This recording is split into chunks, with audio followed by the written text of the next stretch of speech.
to scale some mountains? Well, grab your backpack because we're going to Everest. Join in right now. If you're new to my channel, my name is David Boyd. I'm an auto journalist, and clearly I have a lot of fun with dad puns. So there you go.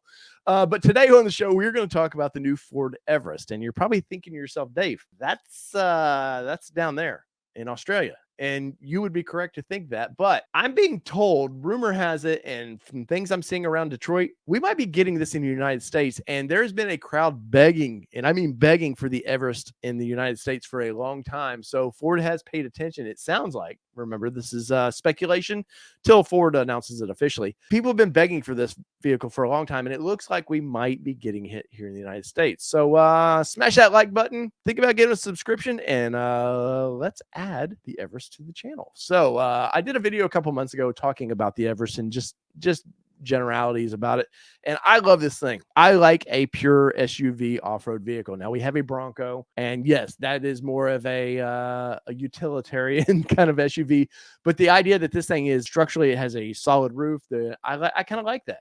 And I think it's a good looking vehicle for one.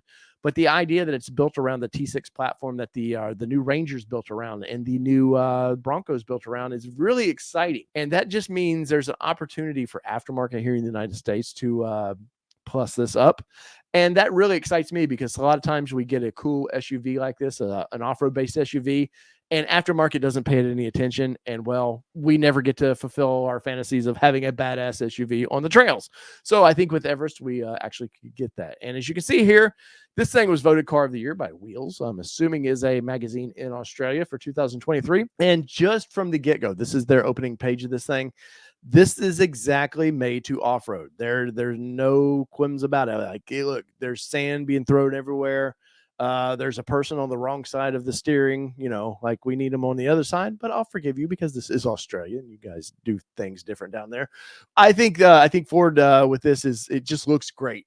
And I like how they've got, looks like Everest there on the hood. All the grill and stuff is blacked out. It just looks really, really good. So let's get into this build and price because that's what you're here for, right? And we will go from there. So as you can see here, we've got a few options to choose from. We got the ambient, trend, sport, wild track, and a platinum. Now there's a problem right here, which is wild track has been so popular for this market.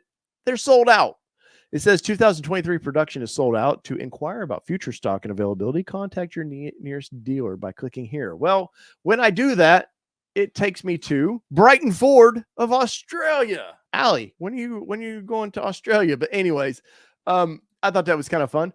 But that would be honestly probably the where I would choose, because the wild track generally gets the Ranger they're doing of that. It's going to get a lot of features that like our Sasquatch Broncos get here in the United States. Obviously, you're not getting the large 35-inch tires, but you are getting a lot of capability with that. I believe it has the Haas 2.0 suspension under it, and so that's kind of exciting to me. Well, so we can't choose that right now. So that leaves us with, once again, kind of the entry level all the way down to the big old platinum. Now, with platinum, you can expect it's going to cost. It's going to be quite a bit of money, and you're going to get kind of that fancy grill, as you can see right there. But that doesn't interest me. I kind of like the more rugged, blacked out grills. So I'm going to go all the way down, which is very unusual to me. I'm going down to the sport. So I want to see what some of the key features are. It comes with a 20-inch, 8-inch wide alloy wheel, hands-free power liftgate, which is very, very nice. I have a feeling it probably has a little thing under the kick where you kick it and it raises up and shuts, which Kelly, you love that feature, right? Oh, yeah. Yes, Kelly agrees. That is awesome of having that. So what else we get? We're going to get black exterior with mirrors, as you can see there. They're all blacked out. They kind of look glossy. You're going to get blacked out door handles, black front bumper, heated and ventilated front seats. Kelly, once again, heated and ventilated front seats. Cooled all day. Warm all night. So let's get into this build and price of that particular model right there, and brings up our engine options. Well, in the United States, we're not getting a diesel. They're doing like diesel is a forbidden fruit here anymore. Like we tried around 2017 to give people diesels. They didn't want to pay for them. So, and environmental regulations here said no. So we got a 2-liter and a 3-liter diesel engine in this thing. And what I think we'll see with this, since it's based around the Bronco platform and the Ranger platform, is we're going to see the 2.3 in this thing, and you're going to see a 2.7-liter in this thing. Fingers crossed they would do a Raptor version of this, because for one, would be ultimately. I even told Allie today privately, I was like, if they ever did a Raptor version of that, count me in. I'm all in on that. But so I'm just going to go ahead and collect the 3 liter of this because you guys know I would always go for the more horsepower. If I'm getting a vehicle, I don't want to settle. I want the most horsepower possible. And for this build and price, it's not going to affect anything. So brings up some colors here. As you can see, we'll do a quick walk around of this thing. You can tell it's definitely Ford Ranger. I like how it says Everest there on the hood of this thing. That looks really cool. I love the grill of this. As you can see, once again, the whole front of this vehicle looks very Ranger-like. Till you get to the side. The side is very unique for Ford. I don't see anything like this in their SUV lineup. I do like the little side glass there. I would love to see that side glass just go a little bit further back, kind of little maybe Dodge Durango hint there, though I don't think it's if you put them side by side, it would be that close. But I love the tail of this thing. Those rear lights, those tail lights look great. Very aggressive looking. And can you imagine putting a KO3 tire on this thing?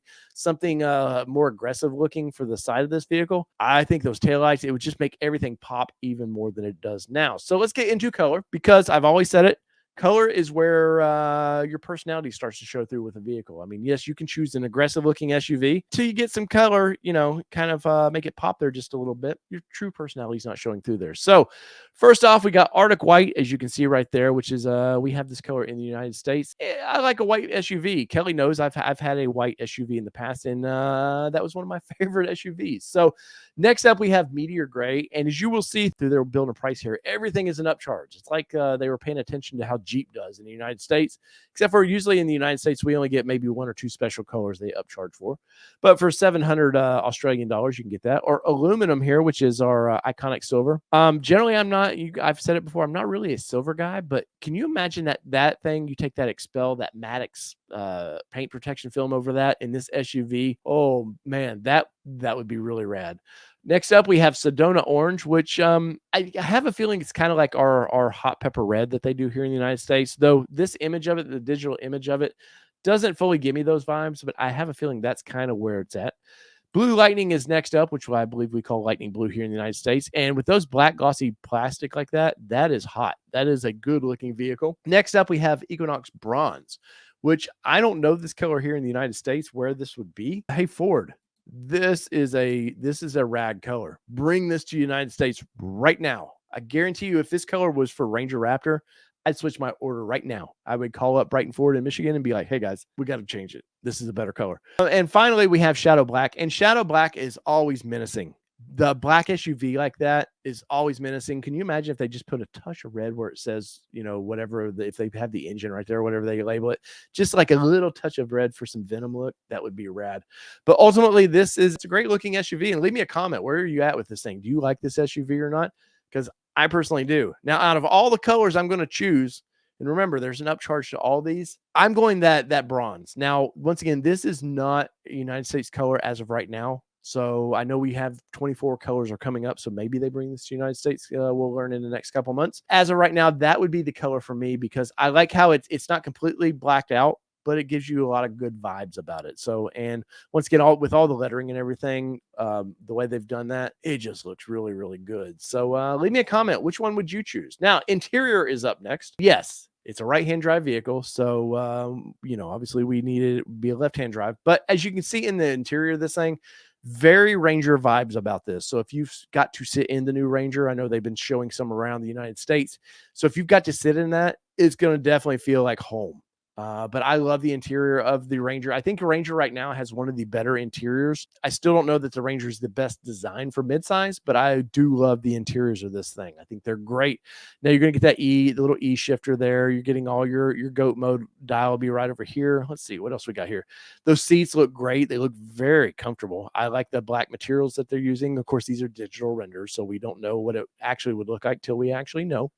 But ultimately, Ford does their interiors across the board. They're pretty similar across the board. So we've seen this. Now, you got your glove box here. Up here will be the little secondary glove box. So you push that little button and you'll have another one pop up there, which I like. And now cargo room. Look at this. Obviously, you want an SUV for like this. I know Kelly, if she was over here watching this, you want an SUV like this because clearly you want to take things, and we do softball things. So we always are. Space is always limited in our Bronco because we have our daughter's big catcher's bag. And if you want to go to the groceries, it's a whole nightmare. But this is a third row. And Kelly, where are you at with third rows? All the time. All the time, Kelly says she loves the third row seating, and I have no idea why, because we're 3 people, but maybe all 3 of us need our own separate row. So I'll drive, Kelly can be in the middle, and then we throw the little one in the back. I don't know why she wants it, but she does. But as you can see here, it looks like it has 3 row seating, and the third row plops down there and gives you a lot of room. So you actually have a lot of options with this vehicle, from best I can tell right now. So where are you at with this? Do you like the interior of this? Because I do. Now let's look at more details here and just see what it says. So it says no cost option, 7 seats with leather accented trim, excludes third row, which is strange, but I'm sure it's for wear and tear with that folding down a lot. Sport is embossed in the front seats, which I think that's pretty rad. You get a 10-way powered adjustable driver seat with memory functions. So I saw that on there. Ford has a 3-button memory, which we'll be excited if we ever see our Mustang. We'll be excited to do that. And I think our daughter will be too, even though she'll never get to drive it. Heated and ventilated driver and front passenger seats. So sorry, kiddos. No heated and ventilated seats for you in the rear. But ultimately, I think that's pretty cool. Now let's look at the options and see what we got here. So the Sport's going to come with it looks like an 18 by 7.5 alloy wheel. Now, I'm not real fond of those wheels. I'm not going to lie. I would probably put something more off-road and a little more aggressive to that. But if you don't plan on doing anything with your vehicle, I'm sure they work fine, and it's going to come probably with a nice tire to it. It looks like we have a Goodyear Wrangler of some sort on it right now. There is a tow package, as you can see here, and definitely for me, I'm going to want to tow with this thing. I'll be curious to see what the ratings might be for this, and of course, I'd have to dig in a little bit further with this. And this is just a generic building price, but for 1,700 Australian dollars, that's where you're going to get with that. And I have a feeling that's going to be a little bit cheaper. But I'm going to add that. As you can see, it includes tow bars and the integrated brake trailer controller. So I'm going to add that because I would want that anyways, just as a recovery point if I'm off-roading this vehicle. So see what other options we get here. Now, the touring pack. Let's hit more details on this. So the touring pack is going to include the 360-degree camera, zone lighting, which I actually like Ford zone lighting. I think for camping out of this vehicle, the zone lighting to have just basically 360 lighting around your vehicle, I think that's nice. And I think it's not sold enough by the company for it. And I think with this vehicle, they might do it, but I don't think it's sold enough by the company. And you get a standoff roof rails. So you can see the little bump outs right there. Yes, I'm going to add that. I think the cameras alone and all that are well worth it. And it's pretty low hanging fruit as far as the cost. It gives us our summary. So let's click summary here and just see what happens. So don't freak out with that $80,000 price tag, because remember, that's Australian dollars, not US dollars.